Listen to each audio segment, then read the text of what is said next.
Right. Are we ready to start the show?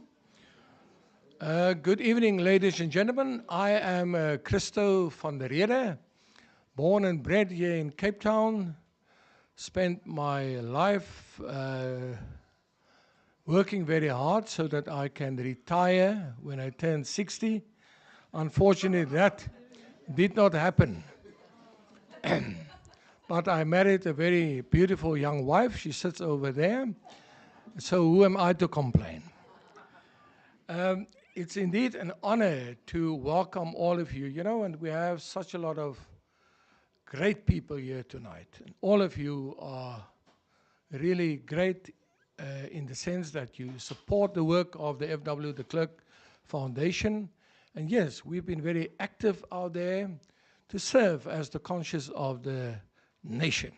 It's so important that we, as a nation, stay together, stand together, work together, because we know where we come from.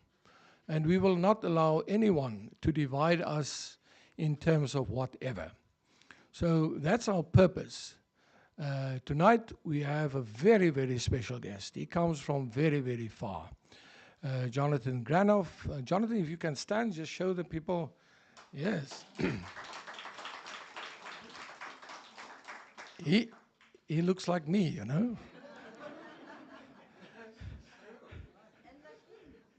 Oh yes. Somebody said the other day, I'm just the darker version of FW.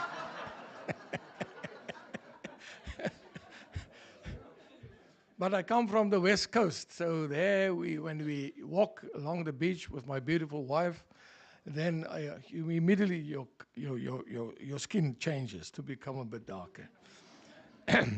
We went to New York once, and everybody came up to my wife and me, and they look at our skins. They said, "Oh, you are so beautiful, your skin. Look at your skin."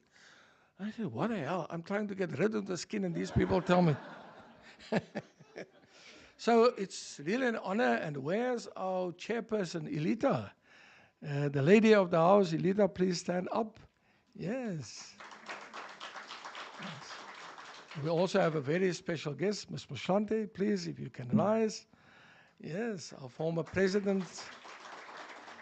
And then we also have the one and only public protector, if you can rise as well. Yes. Yeah.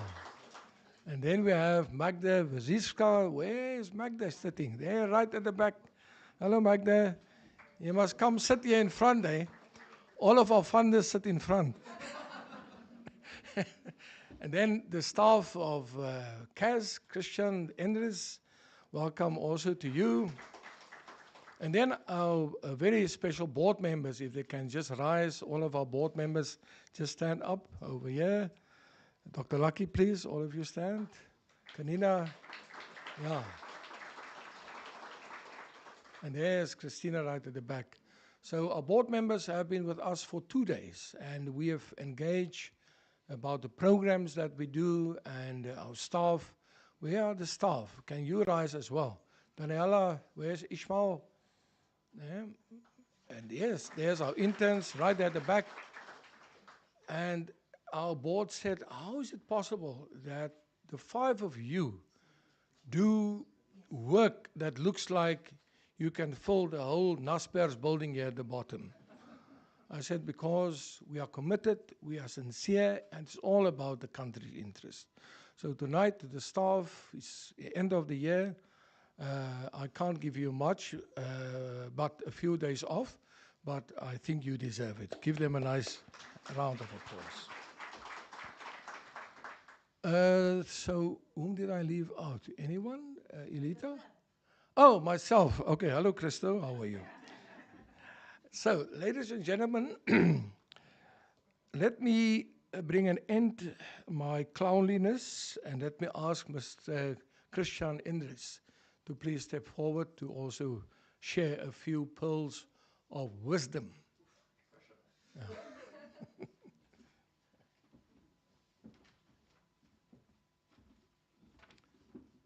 Good afternoon, everyone.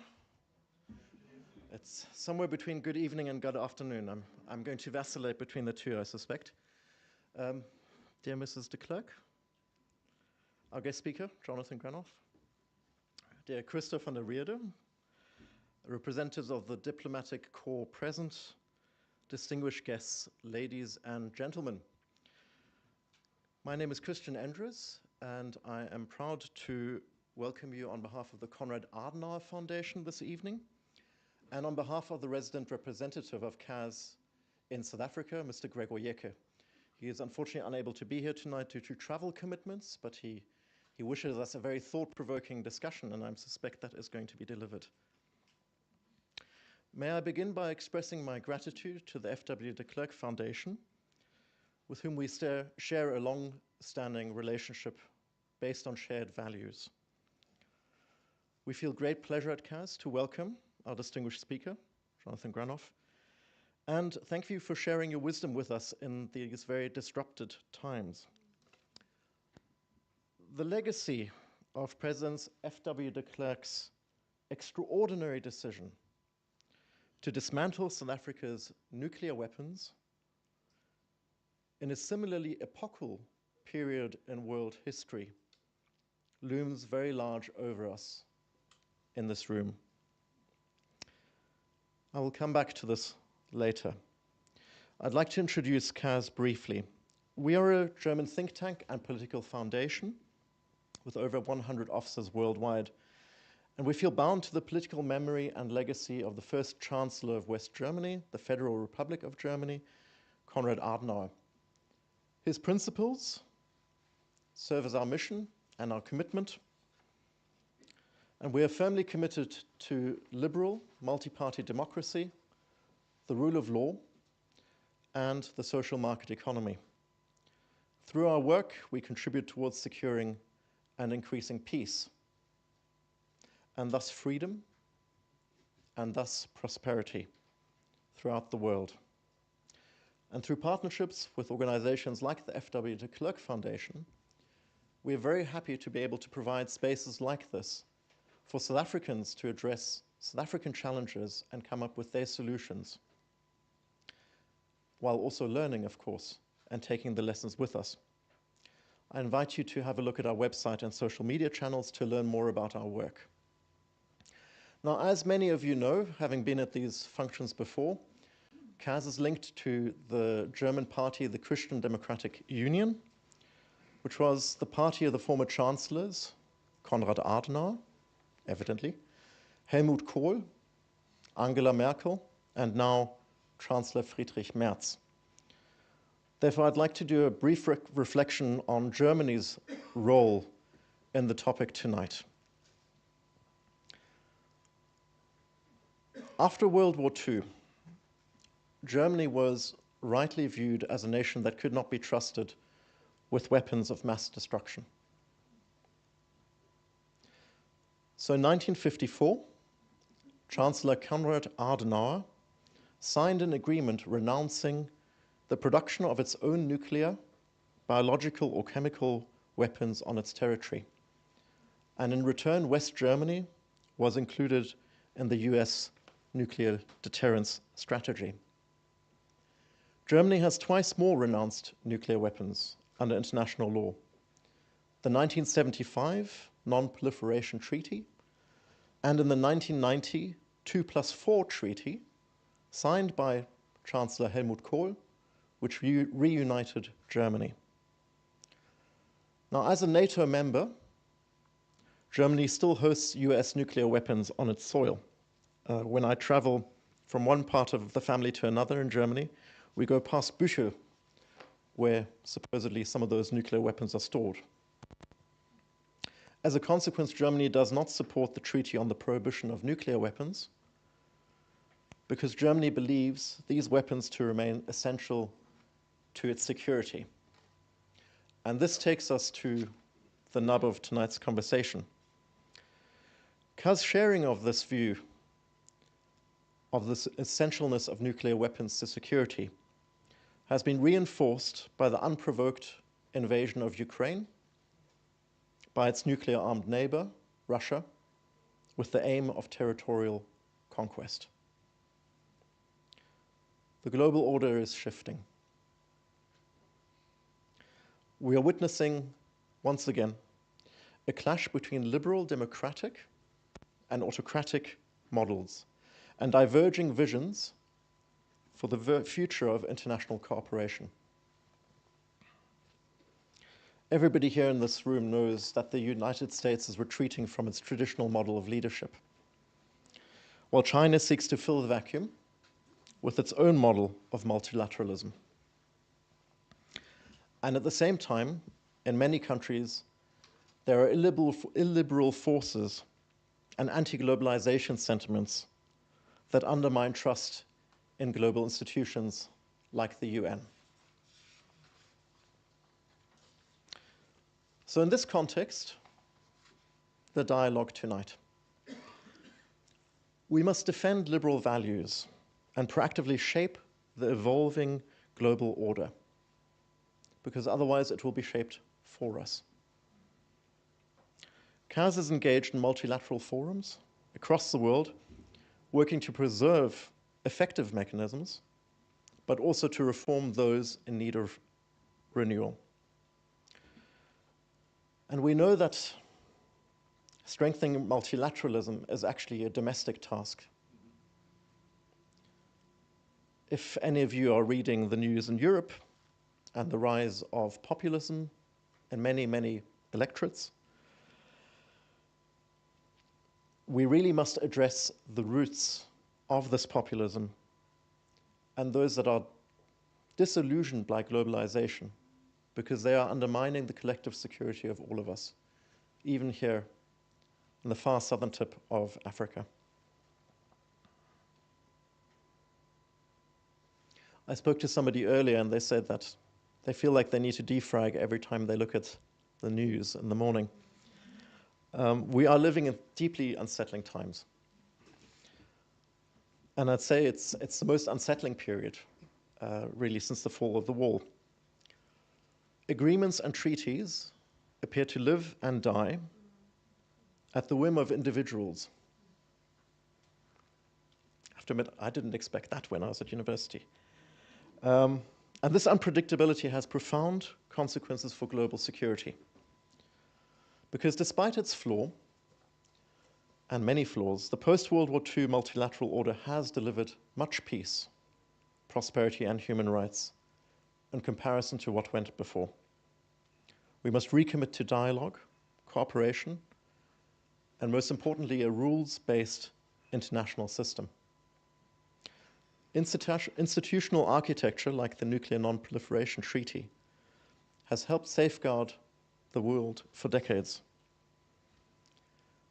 But it sometimes feels to me that at the moment, the greatest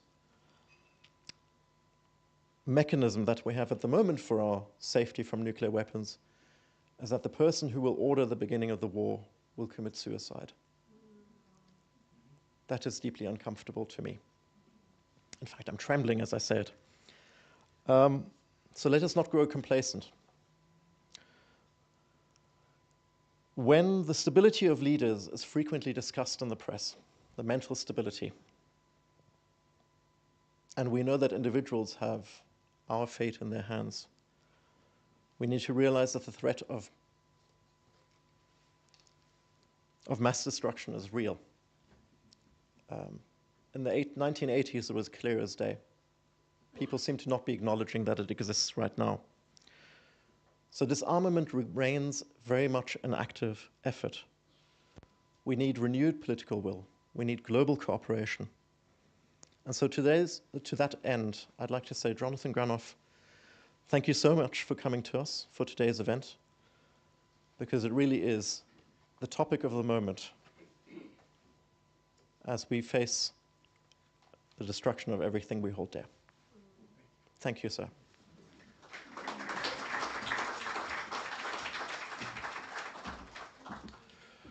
Ladies and gentlemen, we have now arrived at the big moment of the evening. But before we proceed, I just want to welcome all of our guests online. We've got lots of people also tuning online as they could not be here today.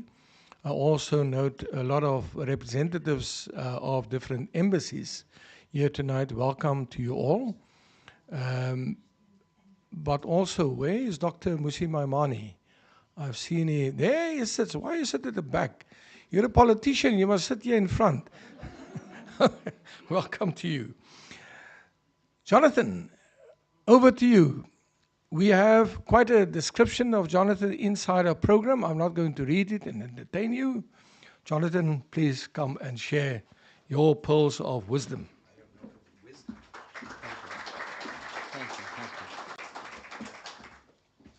I don't know if it'll be wisdom, but I'll do my best. And I hope I can honor the legacy of your husband, Mrs. de Klerk, appropriately. Well, I agree with everything that my predecessor speaker just said. We're absolutely at a moment of hazard. We're not only a moment of hazard with respect to nuclear weapons, we're also at a moment of hazard with the principles upon which the Constitution of this country is founded. Constitutionalism is being challenged by populism all over, so I'll be talking about that as well. But I first want to say, when I got off the plane coming here, what amazed me was the people who facilitate wheelchairs and help people get off the plane. They hugged the stewards.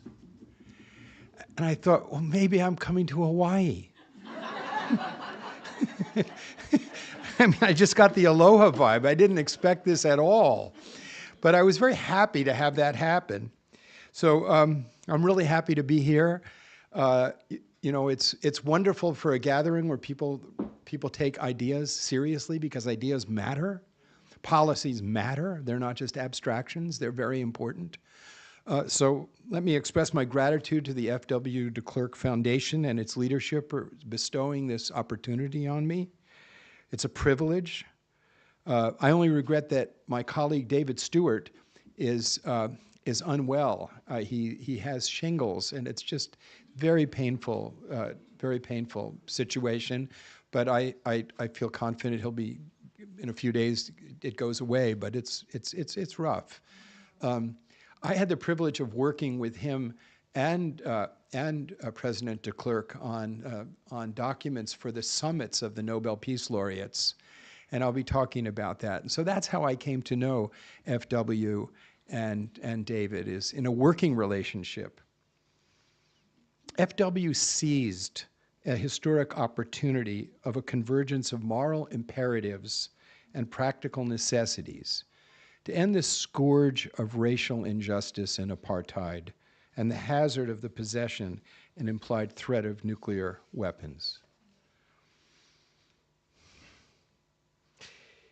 One of the qualities that I saw in President de Klerk was his capacity to listen and incorporate the ideas of people that he didn't begin agreeing with and find common ground. Now, working with the Nobel Peace Laureates is not that easy, because each of them is representing God. And it's very difficult for them to, oddly enough, to modify their positions. I'll give you an example. In so there's been a number, President Gorbachev started this group, and since 2000 there have been, I think, 17 of these summits. And there was one of them that took place, it was supposed to be here, but the Dalai Lama couldn't get a visa, so we had to move it to Rome. And I was privileged to help draft a draft of the statement, and I began and said, there's nothing that's so much an impediment to peace as the mind of men without compassion and love. There's nothing so noble as a person who suffered from oppression who overcomes it with forgiveness and patience and wisdom. For that reason, we honor the legacy of Nelson Mandela. So I got a call from some of the feminist Nobel Peace Laureates who said, how can you say that? How can I say what? The mind of man. Excuse me, what did I say? The mind of men and women without love and compassion? It has no mellifluousness. It was easy to rectify. So I said the human mind without love and compassion.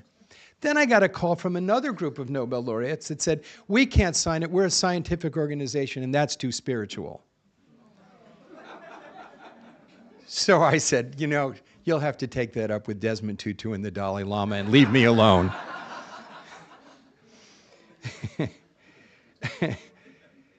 I'd like to begin with focusing on some of the things that FW de Klerk achieved. He set a vision that's noble and practical for any nation. It's a compass point. Here are the words of the vision that he had for this country that has become embodied in its Constitution. So he said this before it was fully embodied in the Constitution. This was his vision as he expressed it when he received the Nobel Prize. The establishment of a constitutional system where the law, the Constitution, and a Bill of Rights will be sovereign includes the protection of the basic rights of all individuals, communities, and cultural groups within an independent constitutional court that will act as the guardian of the Constitution and the Bill of Rights. Now, the Bill of Rights of South Africa's constitution is far more extensive than the Bill of Rights of the United States. The Bill of Rights of the United States is fairly terse. It basically limits the power of the state to impose its will on people's freedom. But the Bill of Rights of South Africa is extremely thorough. It talks about rights that weren't even envisioned in the 18th century when the Bill of Rights of the United States was created. So it sets forth a vision, and the vision exceeds our present grasp, but it tells us where we need to go, and that's why vision is so important. And I'm quoting from what he said, a balanced division of functions and powers between strong provincial governments based on federal principles and a central government. Mechanisms for constitutional amendment. Full participation in all fields of endeavor to all South Africans. Without discrimination in any way on the basis of color, creed, class, or gender. All the major safeguards which our communities will need to maintain their respective identities and ways of life. Adequate guarantees for the political, social, cultural, and economic rights of all individuals. And he said, I believe that this framework for the peace will succeed if we can now establish the frame of mind. That's interesting. They didn't just address the external institutional structures, but the importance of a change of mind, a change of attitude, which is necessary for peace. A change of mind which will lead people to resolve differences through negotiation, compromise, and agreements, instead of through compulsion and violence. If one looks at the existing Constitution of South Africa, it actually includes all the elements of his vision. And it took years of argument and compromise between the different interests of the country to achieve it. But there's a deeper vision that's not usually talked about with President de Klerk, which should never be overlooked. It's instructive to all of us today. It tells us of the frame of mind and heart we need most, and I'll quote from him. I think it might surprise you. This is in his Nobel Peace Acceptance speech. The greatest peace, I believe, is the peace which we derive from our faith in God Almighty, from certainty about our relationship with our Creator. Crises might beset us, battles might rage about us, but if we have faith and the certainty it brings, we will enjoy peace, the peace that surpasses all understanding. And I believe that in the way that President Mandela overcame the legitimate resentment for the oppression of being jailed for 27 years, he conquered himself with forgiveness and compassion. FW conquered fear because his life was put on the line when he was doing this. And these accomplishments of overcoming negativity and overcoming fear in some ways tower even above political achievements, because we're accountable for that. We're not all accountable for political achievements, but we're all accountable for our characters. And that's one of the reasons why they were able to achieve so much, because even though they had political disagreements, they recognized the integrity of their counterpart's character. Mandela spoke openly about this, and so did de Klerk. Exactly the same point. It was a point that George Shultz talked about that helped end the Cold War. Trust is the currency of the realm. And they came to trust each other as people. They didn't agree. That's really important. We don't have to agree, but we have to learn to recognize the dignity of every person so that we can build trust. That's what's broken down in the international order, is trust. And the previous speaker highlights the problem that we face today, which is a breakdown of trust that we're seeing putting us in hazard. During the height of the Cold War, I was the UN representative of a lawyers' organization that brought dozens of lawyers from the then Soviet Union to the United States. And they saw jury trials. They went, my God, citizens are involved in the administration of justice?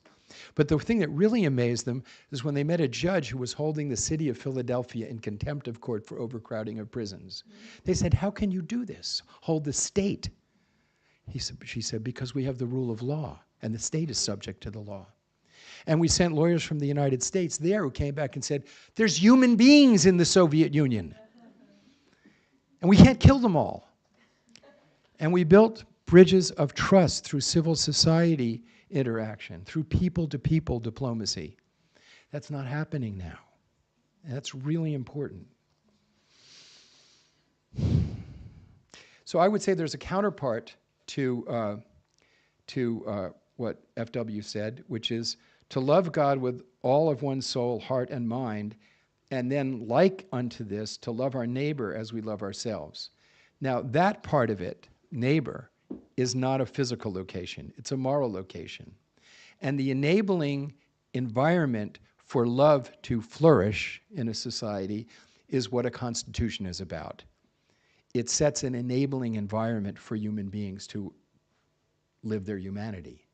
Without it, you have differences leading to adversity. And that's where trust breaks down.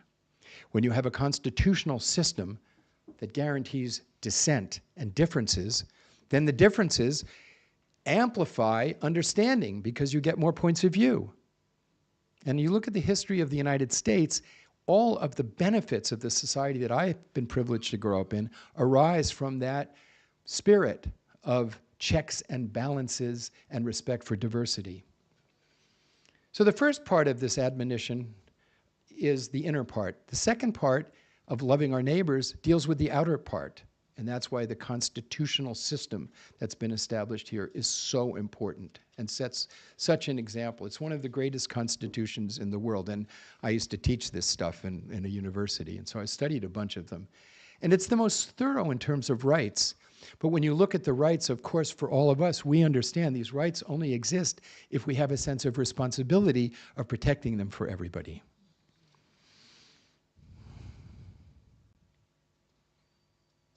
One of the greatest threats to that peace of every single person on the planet are nuclear weapons.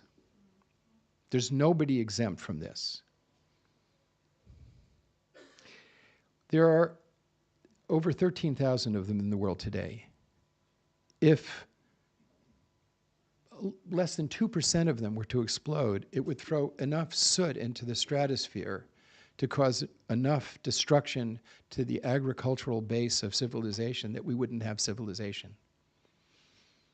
That's just to say that would be one Trident submarine or one of the comparable submarines of Russia using their arsenal on that one submarine could literally affect the agricultural base of the entire planet. It's impossible to imagine the destructive capacity of these weapons.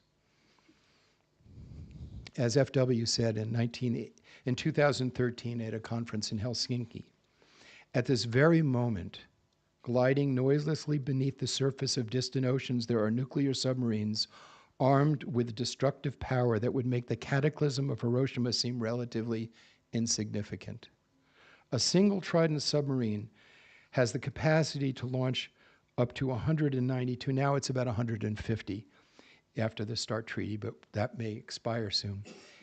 Up to then 192 independently targeted warheads in the 450 kiloton range at as many cities within a range of 6,000 kilometers. Each warhead has a destructive power 25 times as great as the bomb that destroyed Hiroshima. The United States has 14 Ohio-class submarines armed with these Trident missiles.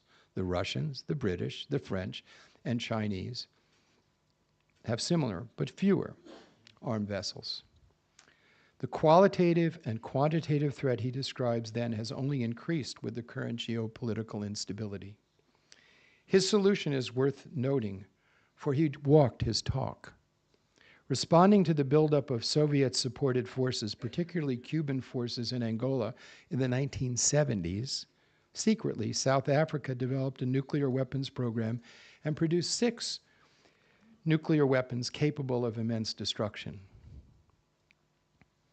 The theory of this strategy was that if there was an imminent regional threat, that South Africa would demonstrate its nuclear capacity, thus stimulating the United States to come to its aid and support to respond to the threat. Just grasp that. I mean, just think of the risk involved in producing the enriched uranium and plutonium for these weapons, and if terrorists got a hold of that material, what it would mean. Or now we know there's like 2 phenomena, oops and bozo. Oops is the computer made an error. Oops is 1983, the computers in the Soviet Union go off showing a full-scale American launch. And one man, Stanislav Petrov, saves the world because he doesn't pass it up the command and control. Because he knows that within hours, 11,000 nuclear warheads would hit North America and everybody would be wiped out. So he saves the world. I asked him, how did you do this? For a Norwegian documentary, he said, I was a computer engineer. I knew computers make mistakes. And God told me he didn't want the world to end. And then he said, and I'll skip the accent, my superiors didn't know whether to reward me for saving the world or punish me for violating my protocols. But what really got them upset is that I believed in God.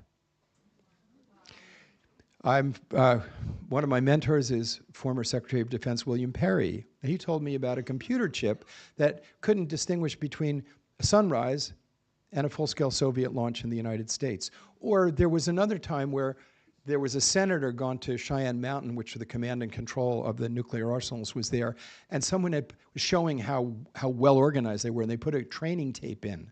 And the training tape made the entire system look like we were under a full-scale attack.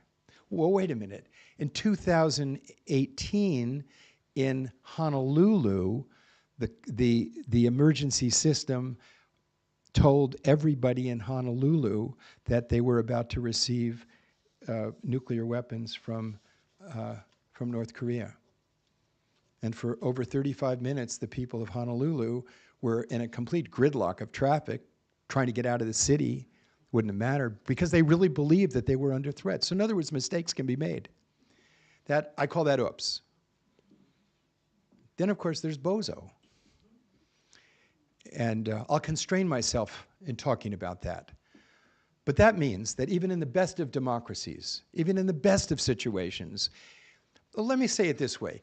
I'm a fairly patient person, but I have my bozo days. You can ask my wife. Anybody, any day, can be off kilter. And the idea that 2 or 3 men put the entire fate of humanity and the very future of the planet Earth at risk is totally irrational. No one should have those responsibilities.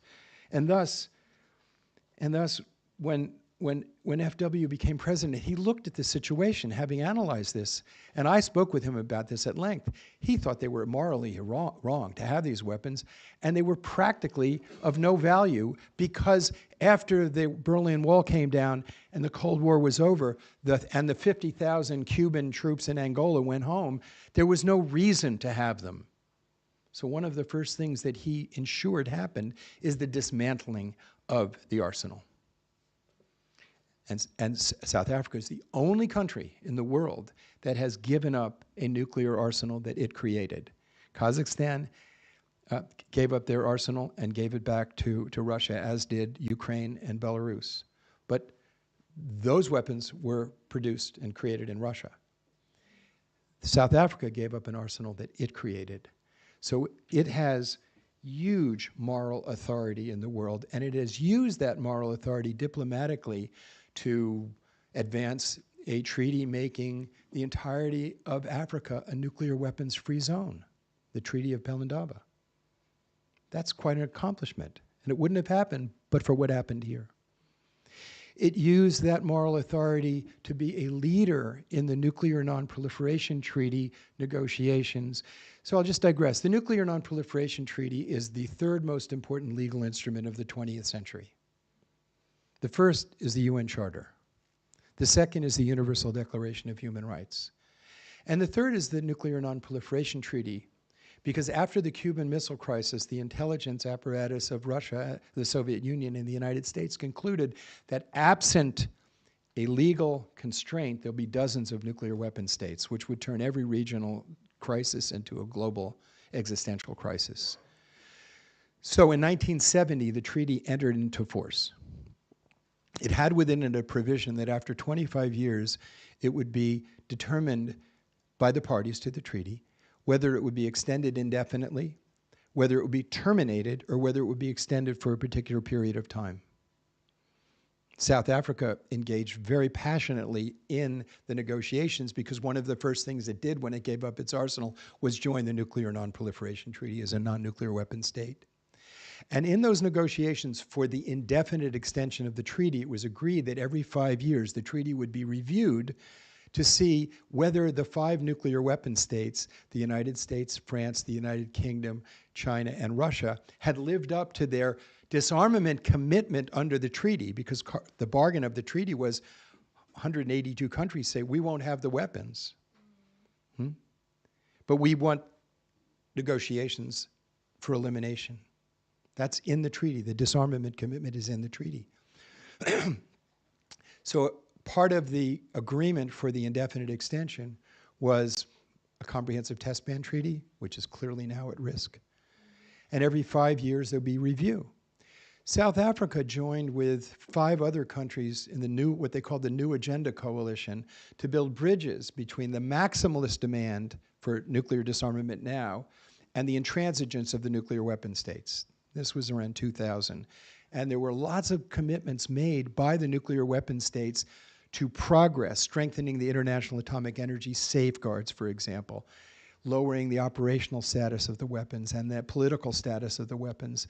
There were lots of promises, but the promises, again, were reiterated in 2010, but they haven't lived up to them.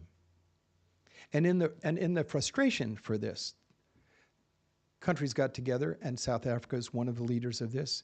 In over 90, I think it's 95 countries have signed the Treaty on the Prohibition of Nuclear Weapons to express the demand for the abolition of these weapons.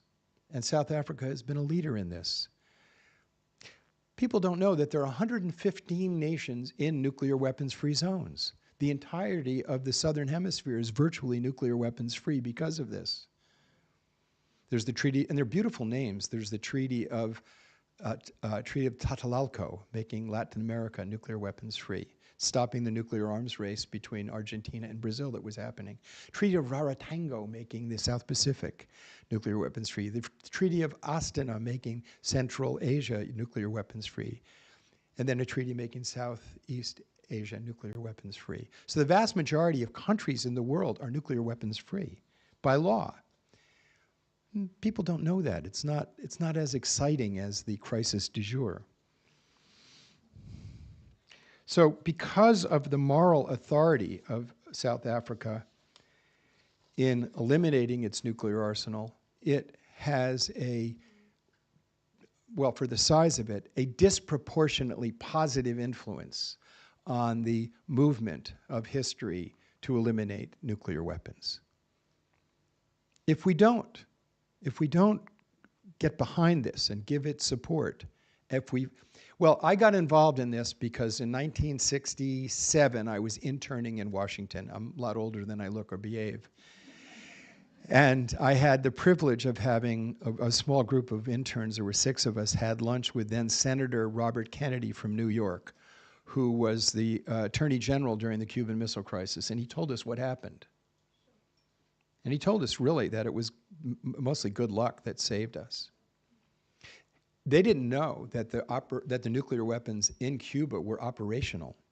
And had the Joint Chiefs of Staff done what they wanted to do, which was invade Cuba, they would have been launched, and we wouldn't be here today. We came so close, so close. And he really shocked us, because this wasn't public, how dangerous it was. And he said, and I remember it to this day, he said, if we get every issue right, but not this one, it won't matter. And he said, it's the moral and practical litmus test of modernity. And I've thought about that, which is nuclear weapons are 1930s physics and 1940s technology. Do you think that the people who think up ways to destroy us, to destroy each other as part of the pursuit of security, have been in retirement since 1945? So we have weapons now that are unimaginably destructive that can allow fewer people for less cost to do more harm faster. The arsenal that Ambassador Thomas Graham, I'm the president of the Global Security Institute, and one of my board members is Ambassador Thomas Graham. Ambassador Graham was the person who came to South Africa on behalf of the United States to observe the destruction of the arsenal. And so he got a full briefing. And before I came, I asked him, what should I convey? And this is what he said. One, the cost of it was less than $25 million. The technology was technology you could get off the shelf. Just think about that. That the cost of these weapons is relatively small. Sub-state actors have those kind of resources. There are a handful of billionaires that could do it on the side. And the technology, anybody with a doctorate in physics today knows how to do this. And now with the proliferation of nuclear energy plants, there's more people with the scientific expertise to make this happen. It's interesting that the Nuclear Non-Proliferation Treaty guarantees and it says inalienable, I don't know why it uses that language, inalienable right to nuclear energy. I've always thought, and forgive me if I offend anybody, but I think that nuclear energy is a way of producing energies like building a house without a bathroom, because we haven't solved the waste issue. On the other hand, it may be a bridge to a better use of fuel for the climate. So it's an interesting discussion. But the right to it is embodied in the treaty. By spreading it, there will be more people with the technical capacity to build weapons. So in some sense, we can't have this increased speed of decision-making that AI is going to have, as well as more people with the technological capacity to make these weapons, and more of the material that can be used to make these bombs in the world. You can't have both cyber world and nuclear weapons. It's too dangerous. So not only is it morally incomprehensible to have these weapons that can destroy humanity and destroy the future, it's a practical hazard of unimaginable degree. And thus, South Africa's passionate, clear advocacy for a nuclear weapons-free world takes on even greater importance. And don't think that this is a cry in the wilderness by any stretch of the imagination. Every one of the summits of the Nobel Peace winners emphasize this, and FW de Klerk and Mikhail Gorbachev and Lech Walesa and all of these towering heroes of our time, without exception, whether it was Jane Goodall, didn't win a Nobel Prize, but certainly, may she rest in peace, was a moral leader of our time. Pope Francis, and I met with him about this, Pope Francis, every single person who's looked at this from a moral lens has said, this is unacceptable. But I look at it from a geopolitical and practical lens, and I go back to oops and bozo. It's just simply incomprehensibly. Imagine this. Imagine if the Biological Weapons Convention said, no country can use polio or smallpox as a weapon. That would be right. That would be good. But we'll let 9 countries use the plague as a weapon to institute international peace and security. We would see, you can see how incoherent that is and unstable that is. And I think it's unstable because it violates the most basic ethical principle of a universal nature, the golden rule. How can these weapons be good for my country, but not good for everybody? And the previous speaker pointed out the NATO alliance as a non-proliferation aspect, that countries under the nuclear umbrella don't have to get them. That's a good thing. But if it's good for the most powerful and necessary for the most powerful military structure in human history, why would it not be something good for everybody? So it violates our just general sense of fairness. Why should a handful of countries be secure and the rest not? Well, the fact is we're not secure. And one of the things that you get if you have nuclear weapons is you get targeted. Right? You're the first line of being targeted. So FW said when he received the Nobel Prize, we owe it to the children of the world to stop the conflicts and create new horizons for them. They deserve peace and decent opportunities in life.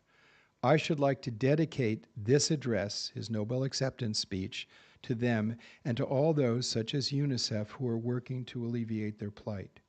The question that we must ask is whether we are making progress toward the goal of universal peace. Or are we caught up in a treadmill of history, turning forever on the axle of mindless aggression and self-destruction? I'd like to end with 2 suggestions to help fulfill the intergenerational responsibility that he was referring to. 1, every secondary school child should have a copy of the Universal Declaration of Human Rights as part of their civics education. Every school child should have a civics education of how the government of their country works and their responsibilities to their country. But in today's world, every neighborhood is global. This suit I have, the material was made in one country, the finances in another, the tailoring in another, the marketing in another. We live in an integrated world. This is the fact of the matter. There's 2 images of modernity that my grandparents didn't have. One is the mushroom cloud. My grandfather, who walked from a village near Kiev to Odessa in 1917 to get to the United States, where he ended up in Brooklyn and learned Italian. If he saw that, he saw the image of the mushroom cloud, he'd think of mushroom and barley soup. But he wouldn't think of Hiroshima. And if he saw the picture of the blue marble, you know, the picture of the planet Earth, this delicate, precious, wonderful place where we can love one another from outer space, he would think of a marble. But these are the 2 icons of modernity, in my opinion. One of them is that icon of a borderless it's only 5 miles up to the stratosphere, in which all of the passions and stories of humanity take place without borders. I mean, these are things we create.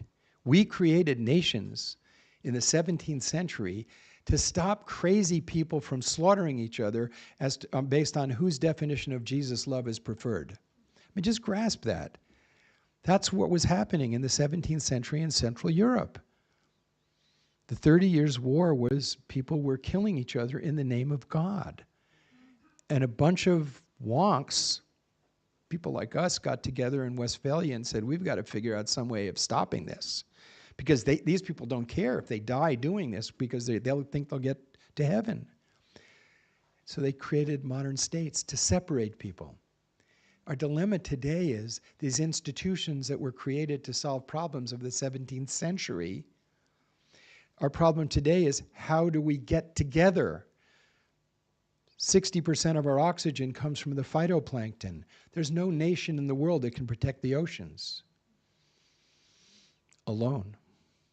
We can only protect the oceans if we work at it together. There's no nation alone that can protect the rainforests. There's no nation alone that can address the climate crisis, melting the polar ice cap. And I thought to myself, I had a diplomatic posting a few years ago. I was representing the institution that arose out of the UN Convention Against Corruption. So I was part of the debates in creating the Sustainable Development Goals statement for the heads of state. And I noted that all of the debate was all about the how. It was all technical. I mean, imagine talking to your neighbor about the 17 SDG goals, right? You know, you could lead a meditation on that one. Or the NPT or the CTBT. People don't care about the how. They want to know what's the right thing to do. What's the good thing to do? That's what drives people. That's what they understand. And when you look at the SDGs, the Sustainable Development Goals, it really is about our responsibility to the future. It's also about our responsibility to those least amongst us. So I was listening to this and thinking to myself, my goodness, what I'm seeing here, as wonderful as it is not gaining public traction because people don't understand it. And then as a lawyer, I'd studied like the evolution of positive law. The evolution of positive law is always based on ethical foundations. So then I thought, what's the most universal ethical principle we have?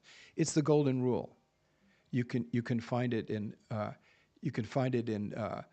Mahavir, the Jains from tens of thousands of years ago.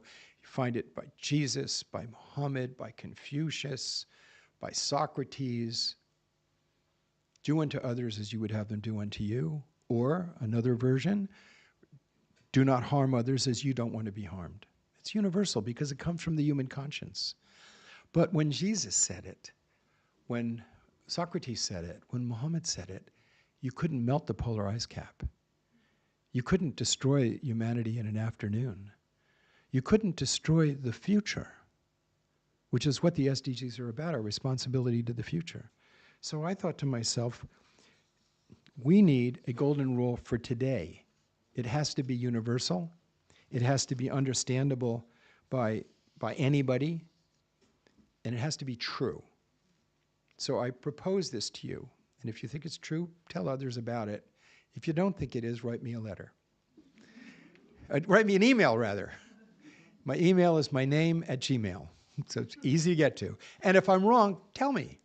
But I don't think so, because it comes from the quiet place of conscience, which is treat the lives and well-being of future generations as we want to be treated.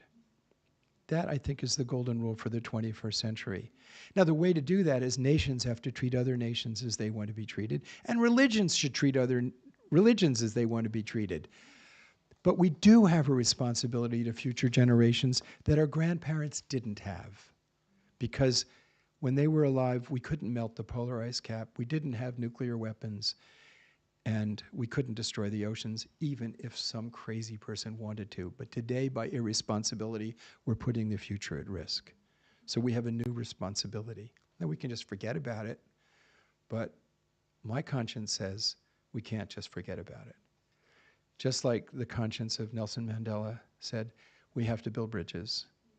Just like he said, human beings prefer love. He said that. He said that.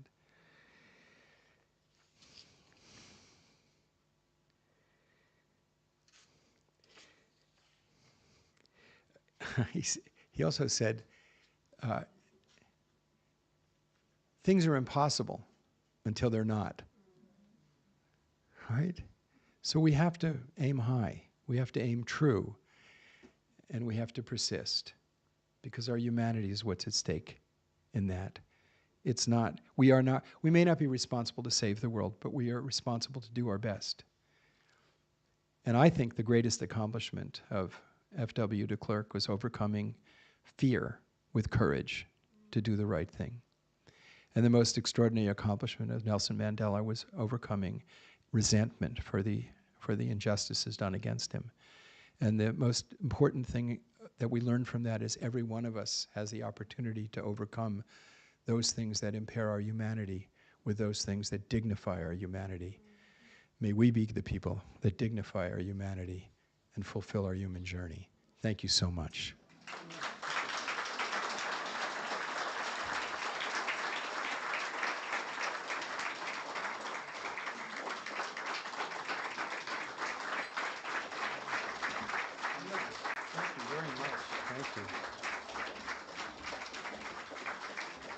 Wow, ladies and gentlemen, indeed inspiring. Whilst Jonathan was speaking, I just remembered a quote that I saw somewhere, and it reads as follows. It says the following: "We do not inherit the earth from our ancestors, we borrow it from our children." Meaning that we are temporary stewards of the earth and have a responsibility to care for its resources for future generations, rather than having ownership that can be depleted.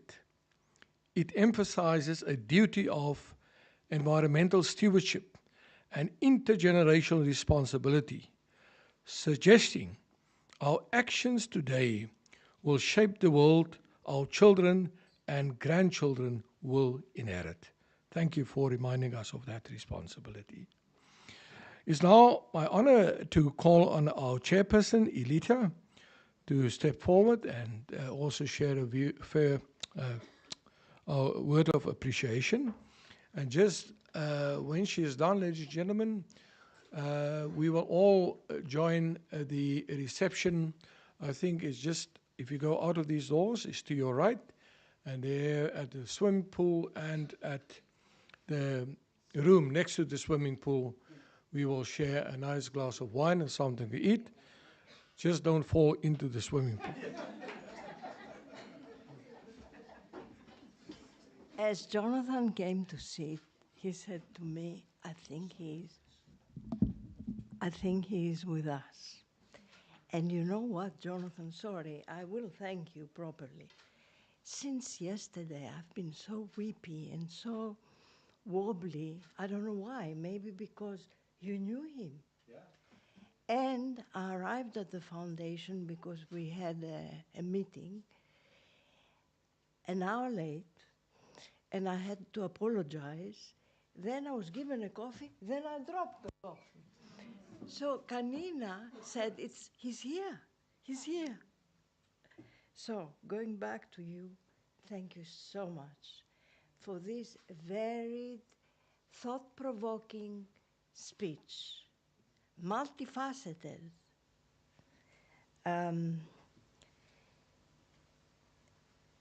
Your words captured the spirit of peace, moral courage, and the global responsibility that defines FW's legacy.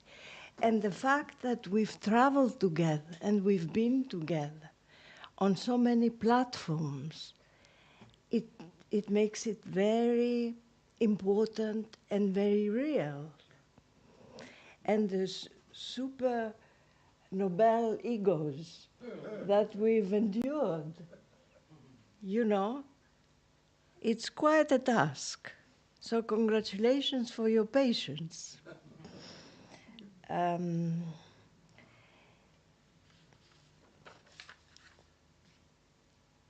So as we've been talking about FW, the public person, for me, FW was my husband. I met him in 1989, and after sort of some years of getting there, we were blessed with 25 years of marriage. So I do miss him. I felt that I have to I owe him to look after his foundation. And I'm thankful for the last 2 years that we have Christo, who has put us back in the map. Then I'm going to tell you something else. Because I was there, Madiba and FW were talking about the child, South Africa, the child. And the child was, you know, they had to protect the child.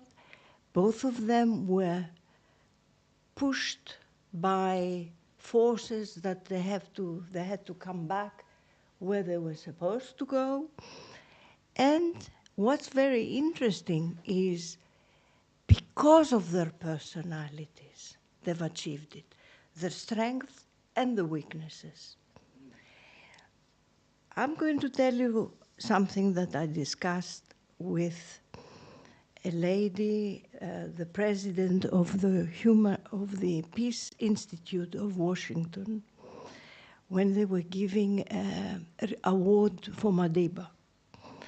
I was there, so I said to her, but tell me, and the Palestine was in the height,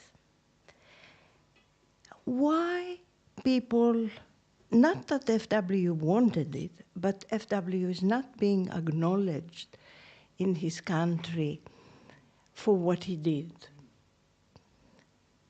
And you know what she said? She said, God chose them because the one could take it, the other one couldn't take it, to be judged and castigated. So FW got the difficult side, but Madiba got the incarceration. So they were a good pair.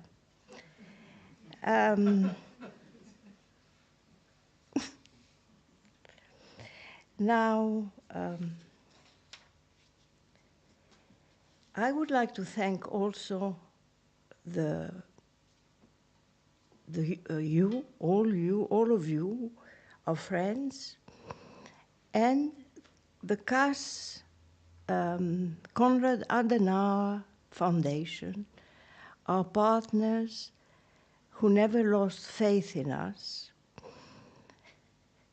And we traveled together the path of different sort of conferences, trying to bring a message across, plus morality. Morality and love are very important that we must never forget.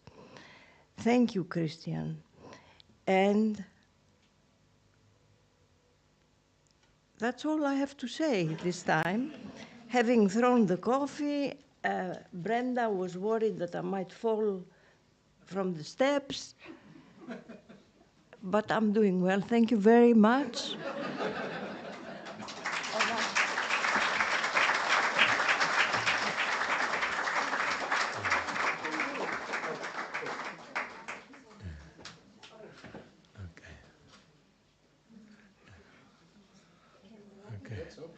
Okay, you must now smile for the paparazzi, ne?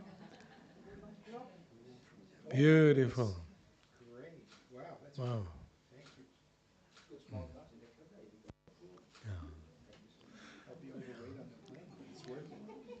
You're welcome to take a photo of me as well, eh?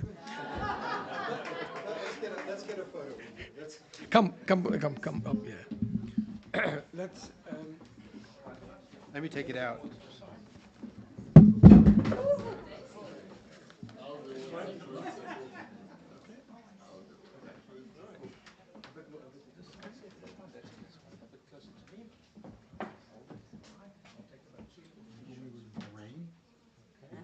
Bahrain? Oh my God. Okay, you must smile. The camera.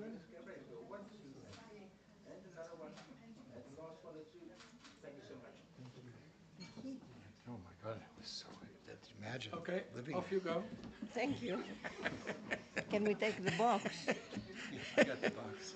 They were reminiscing about the trips that I don't know about. Bahrain. We went to Bahrain, Okay. and FW gave a talk.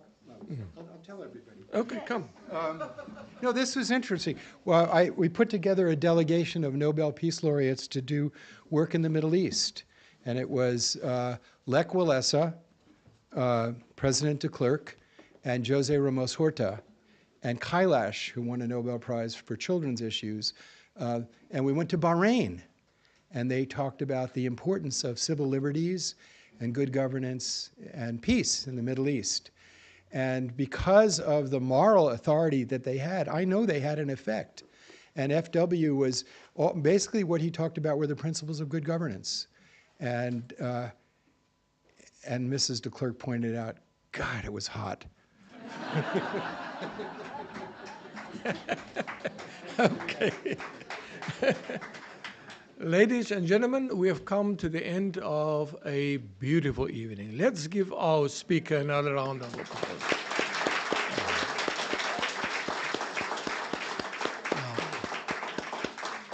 Thank you very much. An unforgettable evening, and also lots of real thoughts, thinking about where we are going, not only as South Africa, but as a world. And it just made me realize the important work of the foundation to promote peace, to promote unity, to promote those important values that are embedded in our Constitution. And for that, we will certainly fight. But let me not go into fighting spirit. Let's please, when we go out, enjoy a glass of wine, make new friends, and if you are interested in funding the foundation, talk to me. Thank you very much. Okay.